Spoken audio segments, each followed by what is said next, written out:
Labelu bwyd, pwnc sydd ar ben ar agenda gwleidyddol y dyddiau yma. A dyn ni wedi bod yn trafod heddi yn Senedd Ewrop labelu bwyd gyda GM. Dyn ni'n gwybod bod defnyddwyr ddim eisiau prynu nhw, dyn ni wedi gweld hynny yn y polau piniwn, a dyn ni wedi clywed dros y blynydde bod e'n rhy anodd i siopau mawr, i archfarchnadoedd, i diwydiant bwyd, i brynu cynnyrch sy'n rhydd o GMOs. Ond dyn ni wedi clywed y bore yma gan gwmnïau fel Carrefour sydd wedi llwyddo i wneud hynny.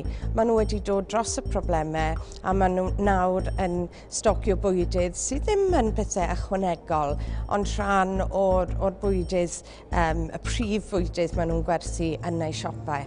Mae wedi bod yn sesiwn diddorol iawn gyda cynrychiolwyr dros 100 ohonyn nhw o bob math o fudiadau a defnyddwyr a cwmnïau, a dyn ni wedi cael trafodaeth diddorol dros ben ar y pwnc yma sy'n mor bwysig i ni fel defnyddwyr. Dyn ni eisiau gweld beth yw'r bwyd dyn ni'n bita, o le mae yn dod, ydy e'n saff.